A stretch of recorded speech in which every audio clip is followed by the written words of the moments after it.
a lesson in branding. But you know, it's like Rihanna, who is the most incredibly brilliant musician and singer and pop performer and pop icon, right?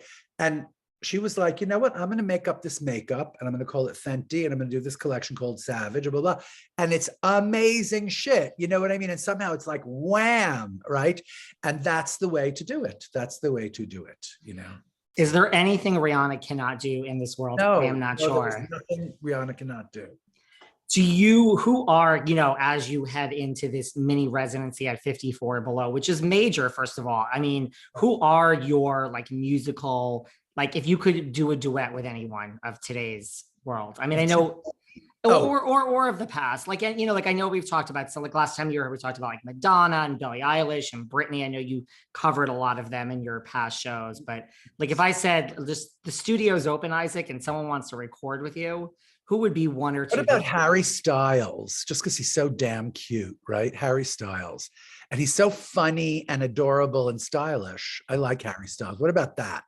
I'm putting it out there, David. It's up to you. Okay, seriously. I mean, I'm all for that. I mean, if you're talking cute and stylish, we could also throw like a Shawn Mendes in there. Yeah. Yes. Absolutely. I would even throw a little Justin Bieber in there. He's still around. Oh, totally. I love Justin Bieber. I love him. So those are good three if you want to talk, if you want to go in that direction. Totally. I love that. That's like the beginning of a porn movie or something, right? Kind of. Totally. A porn that I think a lot of people would watch, you know? Absolutely. And boy, talk about how to catapult into sort of major media stardom, right? It's kind of major. Totally. Right. So is 54 Below. You're going to be there August 10th through 13th. I mean, it's Broadway. Like this is, you know, this is your debut at 54. Yes, it really, I'm so excited. I can't wait. And somehow I see it as being this like very intimate engagement. I see it as being like almost like a little tiny huddle of people that are going to come and they're really just going to hear me like rant, you know, they're going to hear me absolutely rant. How is this show different, you know, than others? Like, is there a Broadway influence because it's at 54 or? Oh, you know, I hadn't thought about that. What a good idea. I mean, of course, 54 though did not start as a Broadway theater. It started as a crazy disco, you know? So if anything, I might like revive some Donna Summer or something. Probably not, because, you know, like it takes a long time to sort of throw a song together with the band. But you know, but I worked at 54 once. I did the costumes for a production of Three Penny Opera, which was poorly received, very poorly received. It was directed by Scott Elliott, and it was with Alan Cumming and Cyndi Lauper. I remember this. Sire.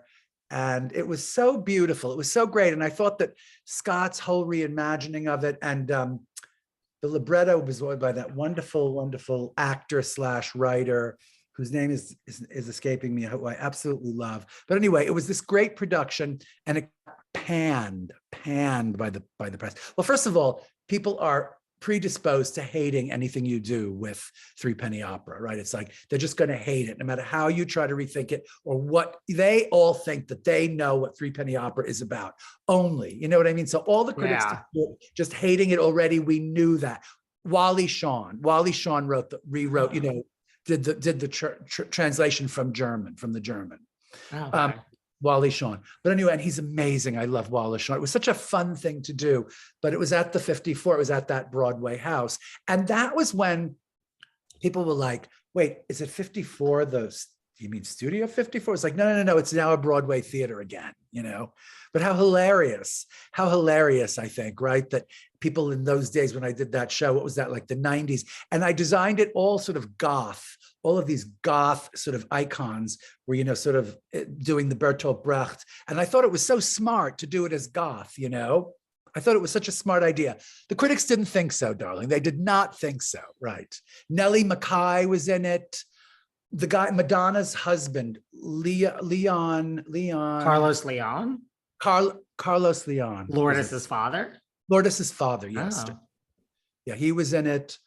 A few people were in it. It was a great show, absolutely great show. I remember this. How I did not go to see this with Alan Cumming and Cyndi Lauper and Carlos. I didn't even know Carlos Leon was in it. Now I'm like, now you're really depressing me here. Alan tells the story in his cabaret show about me, you know, doing those designs, right? And it was all about like I was so concerned about like, you know, Cindy's tits. It was like, oh, Cindy's tits, check. And I go like, and Alan's cock, like, you know, I always wanted Alan to look very bulgy as Mac the Knife. You want him to walk on with this massive bulge, you know? And by the way, he's not so far away, Alan. So it was like, you know, it was an easy job. But he tells that story. It's like, you know, Cindy's tits, check, Alan's cock, check. You know, it was like a genital sort of thing more than anything. But listen, you're just there to help, Isaac. Exactly, darling. I'm there to just facilitate. Well, I'm still thinking, you know, you're right. It was 54, you know, studio. I'm thinking, yeah, you like a little Donna Summer, a little Diana Ross. That would be incredible. I would like to see you do a duet with all those people, maybe like a little duet with Madonna or like Britney. It's coming, babe. It's coming. Stay tuned. Have you heard any of Madonna's? You know how Madonna's new music is really, she's like doing Finally Enough Love. She's taking like 50 of her number ones and like reinventing them. And you know how normally when you do like a new version, they sound like, some of them sound so different. It's kind of brilliant. I have heard them. They're so incredible. But what I love about doing your show is there's always going to at least be 20 minutes where we spend talking about Madonna. Just a minute. You're obsessed with her. Does she write to you? Does she call you and talk to you or what? Isaac, what do you think? Yes, Madonna and I take. Sure.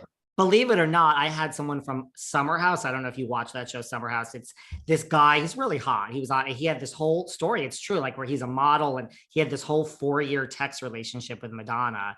Is it a Bravo show? Yeah, it's about 30 somethings and maybe early 40s in a summer house in the Hamptons. It's just pretty much how it sounds. Really? And I was like, okay, sweetie, like, wait a second, back up. You texted Madonna for 4 years. Like, well, so that was a whole half an hour's worth of material for you, David. No, and listen, and I even said, Isaac, when I was preparing today, I'm like, oh, David, don't mention Madonna. Just move on. Don't bring it up. Don't bring it up. Just stop. Just move on. No, before I move on, I have to say, I've had this newfound, I used to be like, she's lost her mind on Instagram. And now lately I'm like, I think once again, she's ahead of all of us. And I'm obsessed with her Instagram again. This is just me. I've had like a light bulb has gone on.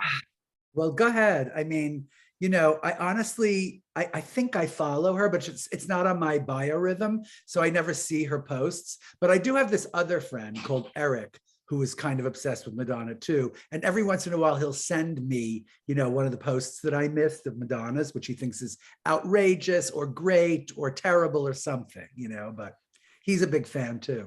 Well, another reason why